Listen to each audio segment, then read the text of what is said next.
Hi, good morning. Welcome to my page. My name is Jessica. Here we talk about universal reconciliation, which is the salvation of all mankind, each in his own order.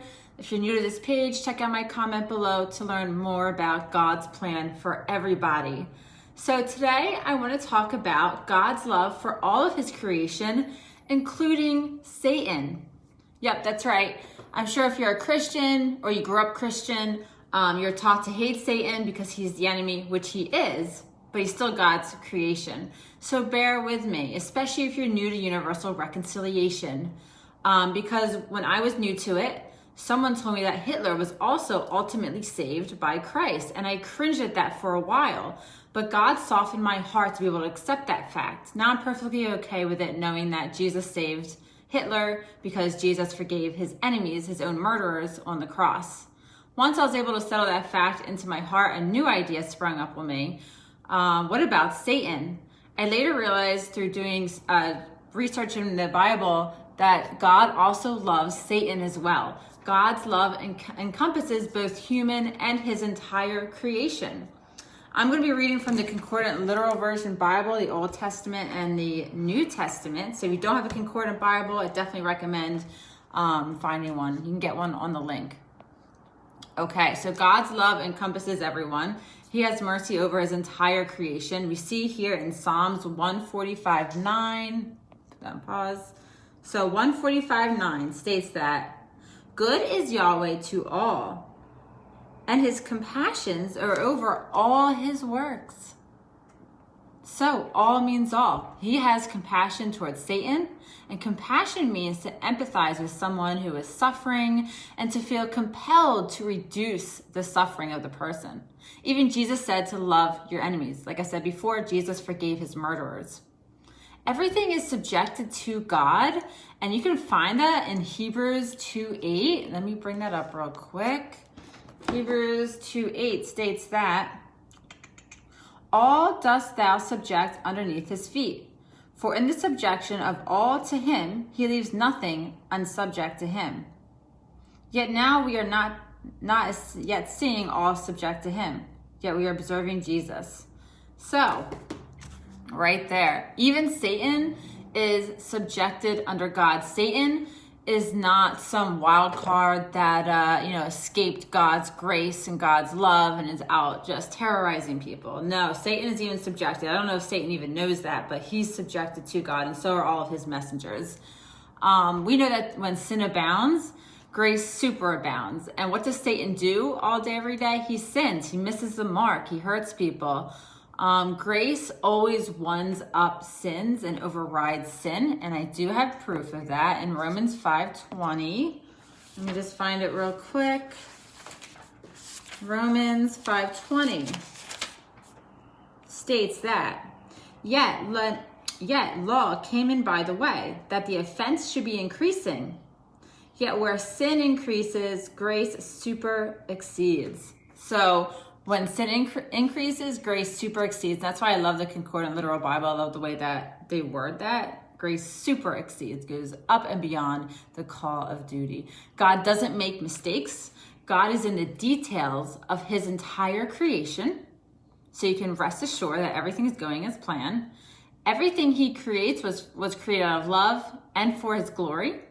5 times God looked at his creation and said that it was good in Genesis 1. So that said, Satan does have a purpose in God's creation. God did not screw up when creating Satan. And one of the reasons I believe Satan was created was to give us an experience of evil.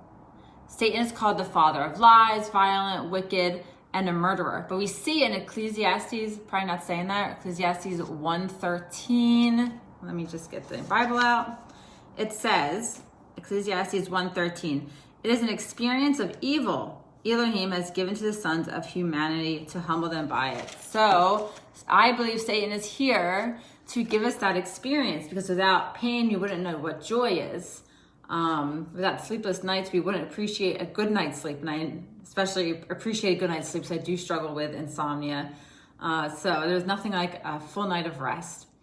So Satan is the vessel that God is using to achieve God's will, because everything works according to God's will. In Ephesians 1:11, it states that in him, in whom our lot was cast, also being designated beforehand according to the purpose of the one who is operating all and according with the counsel of his will. So everything is operating in his will. God is the one who creates vessels of honor and dishonor. Romans 9:21 states that, or has not the potter the right over the clay, out of the same meaning to make one vessel indeed for honor, yet another one for dishonor.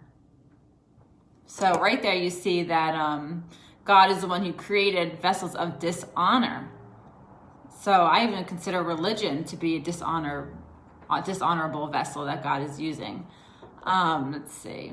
So yeah, Satan will be thrown into the lake of fire. Rev 20:10 states that, but the final enemy will be abolished, which is death, and God will become all in all.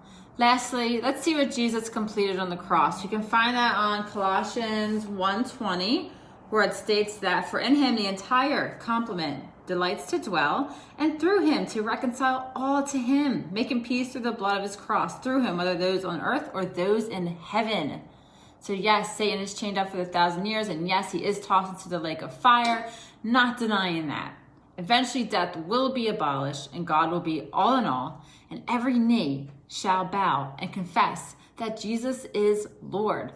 All means all, guys, and that's all there is to it. And in conclusion, God loves Satan. God created Satan for a purpose. God has a plan for Satan, and eventually even Satan will be reconciled back to God and Christ through what Christ did for us. The evangel is called good news. So there's nothing, you can't have bad news and good news. So the Christians do not hold a good news message. They basically say that you have to believe in what their denomination preaches, or you're going to hell, which is like probably at least 95% of the population doesn't believe in exactly what they believe in, so everyone else is going to hell. That doesn't sound like good news to me if most of God's creation is going to hell. So thankfully, we know that there is no such thing as eternal torture. We also know that there's no Trinity and that there's no free will. So thank you for listening to my video. I hope you all have a good day and be blessed. Bye, guys.